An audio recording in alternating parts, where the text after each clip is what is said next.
say for the development and people buy X amount of tokens and then, you know, whatever, say, construction time can be from 6 months, say 2 years or whatever.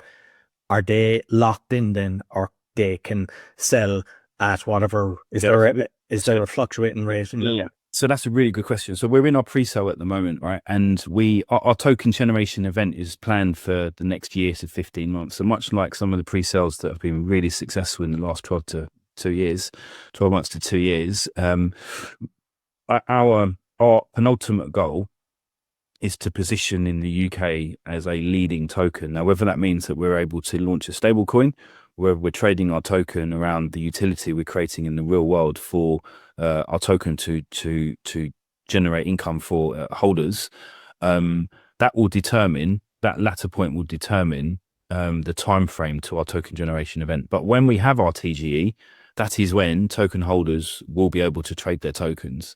Until then, we're in our pre-sale, building out our ecosystem, investing in more developments, deploying that loan book to bring in recurring revenues, and building out the AI ecosystem from the estate agency infrastructure all the way through to the smarter homes that we've just been touching on. So I would anticipate somewhere between 12 to 18 months that will have happened, and token holders will be able to trade via decentralized exchanges. But again, we need to see what happens with the regulatory frameworks, right? Because, you know, since Mr. Trump has opened up the US to stable coins, and the world is now, the institutions have been moving toward crypto for the last 12 months, right? Let's face it, the large players. There've been lots of tokenization activities. There's been a whole load more of organizations looking for real world utility to support the tokens they're creating, either for, you know, settlement of their own large balance transfers on an instant basis rather than days, or for additional instruments that they can trade on pre-existing markets. But the fact is, institutional money has moved towards crypto because we are centered from the UK, but taking a global approach to what we're creating. We very much want to align to the standard that the Treasury and the FCA will adopt and operate within that framework for the UK market.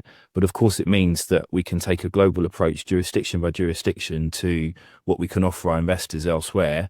And that will also determine the speed at which we're able to establish our network, our own network, our advance towards stablecoin and what that utility looks like. And of course, in that process, token holders being able to trade their token on exchanges based on market movement.